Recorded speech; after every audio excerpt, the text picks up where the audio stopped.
Welcome to Block Time. So today I want to talk about some of the reasons why companies are doing ICOs, or ultimately what the right reasons to do an ICO are. There's a lot of companies that are doing them for the wrong reason.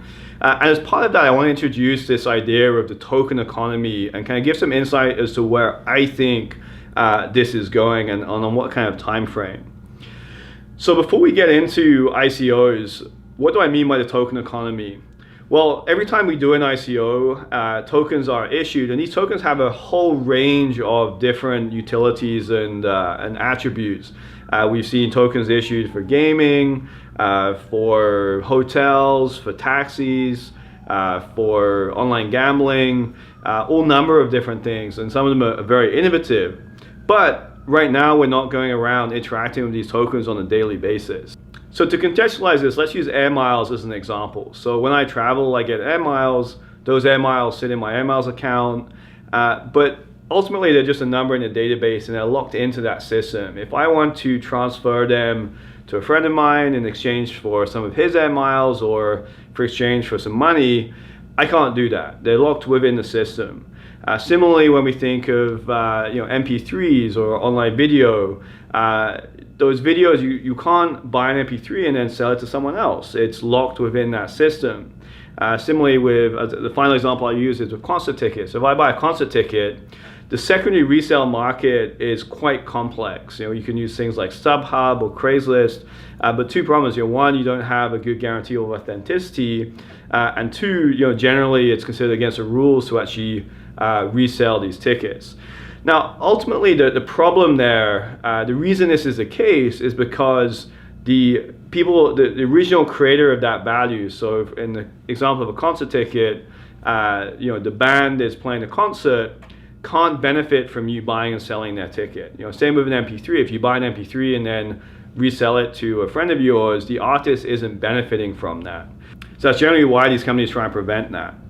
Now, what if you had a token or your MP3 was tokenized in such a way that if I was to sell that to a friend of mine, 10% of that sale would go back to the artist?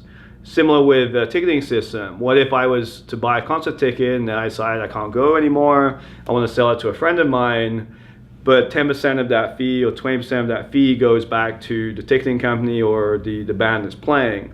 These are the sorts of things that tokenized blockchain-based assets can do using smart contracts, and it's really, really powerful as we start to think of other examples as well. Again, going back to the air miles example, the reason I can't take my air miles out of the system is firstly they're locked, it's a number in the database, it's locked into the system, it's not compatible outside of that, but also because whoever created those air miles wants to have some control over the resale of them, the economy that's behind them, and with smart contracts they can do that. And so one of the things that excites me about this tokenization of global assets and this token economy is, we're slowly moving towards this world where, especially our physical items, but also our digital items, we have much more control over whether we keep them, whether we sell them, how we interact with them. But also from a commercial standpoint, people that are creating original content, whether it's media, whether it's physical items, are also able to benefit from that resale. I think one of the big challenges with this kind of secondary economy is people that create the original good, whether it's a physical good or a digital good, never then benefit from the resale of that good. And I think that they should. Ultimately, the person buying it down the line is still getting some value out of it. Some of that should filter back up to the original creator. And using traditional technology, that's really hard to do, basically impossible. Using blockchain technology, it's actually really, really easy to do. So ultimately, I do believe that in the future, we will be dealing with tokens on a daily basis, whether we're buying things online, whether we're getting a taxi, whether we're going traveling, whether we're dealing with air miles. All of these things will be tokenized. The big challenge and barrier to tokenization is the consumer access and consumer friendliness. Ultimately, as consumers, we're pretty lazy. We like to use things that are convenient. And right now, it's not very convenient to use tokens. I have to understand how cryptographic wallets work. I have to be able to keep my key secure. There's not really slick interfaces in order to use tokens. There's no big integrations into things like Google, into Apple, into things like Facebook. And until those integrations happen, it's very difficult for consumers to seamlessly be part of that token economy. And that, unfortunately, is a barrier for the innovation. The technology itself is here already, and it's here to stay, but the adoption of that technology is held back by the consumer, laziness, the consumer adoption.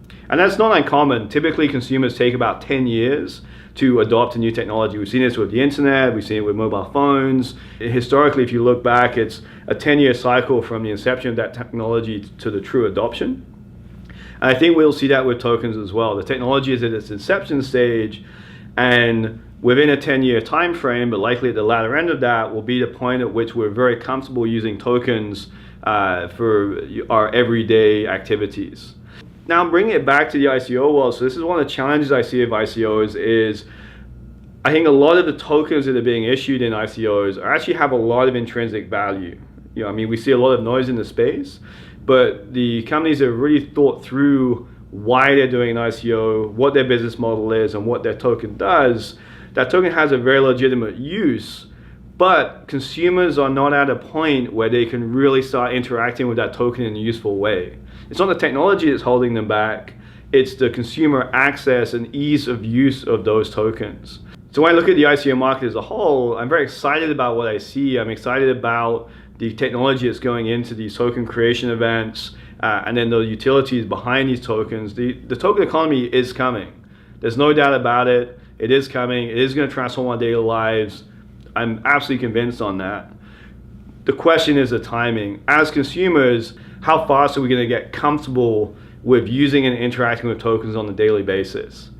So that's a really important point I want to get across. Is my belief that it's the consumer adoption, not the technology itself, that is going to dictate when we start seeing a big growth and the arrival of that token economy. Thanks for listening. If you have any questions or you want me to go into more depth on any of these topics, please comment below. Thank you.